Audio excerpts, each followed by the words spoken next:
Misteri dan mitos Candi Borobudur. Siapa yang tak kenal candi yang satu ini?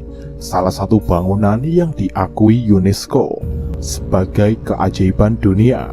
Pasti semua yang datang ke Borobudur yang terletak di Magelang, Jawa Tengah ini akan takjub begitu melihat kemegahan arsitektur kuno yang berumur ratusan tahun. Candi yang menjulang tinggi dengan stupa dan relief yang terpampang di setiap sisi candi ini merupakan peninggalan penganut kepercayaan Buddha pada masa dinasti Shelendra 760 sampai 830 Masehi. Candi ini sangat unik dan beda dari model situs candi Buddha lainnya di dunia. Mungkin hanya inilah satu-satunya di dunia. Di balik indahannya, ternyata Candi Borobudur menyimpan banyak misteri yang belum terpecahkan. Berikut ini kita simak beberapa misteri yang menyelimuti Candi Borobudur. Yang pertama adalah pembangunan Candi Borobudur. Yang masih menjadi misteri terbesar Borobudur hingga saat ini adalah proses pembangunan Borobudur itu sendiri. Bayangkan saja bagaimana cara orang zaman dahulu yang notabene belum ada peralatan canggih bisa membuat mahakarya arsitektur tinggi hanya dari fragmen bebatuan, bahkan tanpa pondasi tanah. Menurut para ahli arkeologi, dulunya Borobudur hanya memiliki satu stupa raksasa di antara 5 pagar langkat. Namun karena massa stupa yang sangat besar, otomatis memberikan tekanan besar di bawah yang bisa membuat tubuh candi runtuh. Maka dari itu diganti dengan satu stupa di tengah dan 3 tingkat stupa di sekelilingnya. Proses pembangunan Borobudur diperkirakan 75-100 tahun lamanya. Kemudian UFO dalam relief Borobudur. Tak hanya di kuil Abydos Mesir yang memiliki relief menyerupai UFO, Borobudur pun memiliki relief misterius yang berkaitan dengan kendaraan makhluk luar angkasa. Entah atas dasar apa mereka mengukir bentuk piringan yang melayang, mungkin ada maksud dan tujuan tertentu, atau mereka mencoba menceritakan pengalaman kontak dengan alien. Walaupun begitu, banyak yang menyanggah klaim ini dan menganggapnya klaim tanpa mempelajari simbol-simbol Buddha zaman dulu.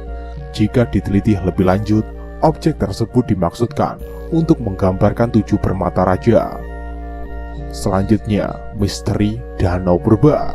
Seperti dilansir dari laman Tempo, seorang mahasiswa Doktoral Departemen Geografi Universitas Gadjah Mada bernama Helmi Murwanto berhasil meneliti dugaan Danau Purba di sekitar Candi Borobudur.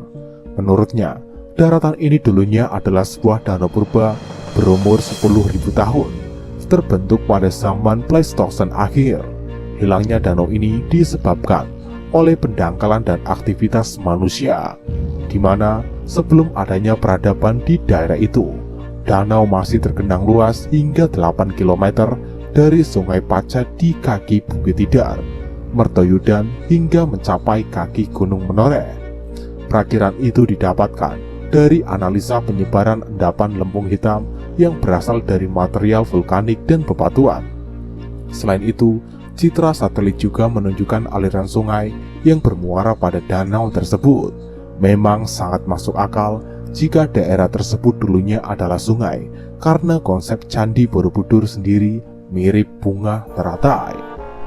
Selanjutnya, arsitek Borobudur. Meski belum ada jawaban pasti mengenai siapakah arsitek Borobudur, menurut legenda turun-temurun yang dianut masyarakat, arsitek Borobudur adalah Gunadarma. Beliau merupakan tokoh intelektual masa lalu yang memiliki kecerdasan di atas rata-rata. Sangat masuk akal, karena Candi Borobudur sendiri tidak mungkin dibangun asal-asalan tanpa perhitungan yang cerdas dan teliti. Lebih mengejutkan lagi, Gunadarma konon menjelma menjadi gunung yang terletak di dekat Candi Borobudur, yaitu Pegunungan Menoreh. Jika dilihat dari kejauhan, maka akan terlihat seperti tubuh manusia yang sedang berbaring. Itulah yang dipercaya penduduk sekitar sebagai Gunadarma, sedangkan para pemburu UFO menganggapnya sebagai rancangan makhluk luar angkasa alias alien. Selanjutnya, relief tersembunyi. Di balik kemegahan relief yang menghiasi setiap dinding langkan candi, ternyata menyimpan panel relief yang tersembunyi, tertutup oleh teras atau kaki candi. Relief itu disebut Karma Vibhanga, pertama kali ditemukan oleh arkeolog J.W. Yesman 1885. Lalu, pada tahun 1891, seorang fotografer Belanda bernama Cassian Kippers membongkar bagian yang menutup relief tersebut dan memotretnya satu persatu. Setelah itu ditutup lagi seperti semula. Setelah diteliti, relief-relief tersebut sebagian besar mengilustrasikan adegan vulgar dan kejahatan. Karma Vibhanga menggambarkan hukum sebab akibat, atau level paling bawah dari ajaran Buddha yang syarat akan keduniawian seperti membunuh, bergunjing, berkata kotor, dan lain-lain. Misteri Candi Borobudur selanjutnya adalah jam raksasa. Selain berfungsi sebagai tempat beribadah agama Buddha, Candi Borobudur diduga memiliki fungsi lain yang berhubungan dengan astronomi, didukung dengan adanya ukiran relief yang menggambarkan bulan, bintang, dan matahari. Candi ini mungkin adalah alat perekam gerakan langit. Selain itu, bentuk simetris pada bangunan yang memiliki sisi sejajar dari arah gerakan matahari dari timur ke barat mengisyaratkan bahwa Candi Borobudur kemungkinan adalah suatu jam matahari raksasa, suatu jam alam yang mengandalkan sinar matahari. Stupa utama di tengah berfungsi sebagai jarum jam dan stupa kecil di sekelilingnya sebagai penanda. Sinar matahari menghasilkan bayangan untuk stupa besar dan akan melewati stupa-stupa di bawahnya. Namun, masih belum diketahui pasti cara membaca waktu pada jam tersebut. Jika memang benar, ini menjadi bukti peradaban masa lampau Indonesia yang sudah memanfaatkan astronomi untuk kegiatan sehari-hari. Selanjutnya, jika Borobudur adalah peninggalan Nabi Sulaiman. Teori ini pertama kali diungkapkan oleh Kiai Haji Fahmi Basya, seorang ahli matematika Islam di Universitas Islam Negeri Syarif Hidayatullah, Jakarta. Menurutnya, Candi Borobudur merupakan situs peninggalan Nabi Sulaiman yang dibangun secara ajaib dengan bantuan jin. Nabi Sulaiman atau Salomo dalam kepercayaan Samawi merupakan putra dari Raja Daud yang menjadi pemimpin ketiga dari kerajaan Israel.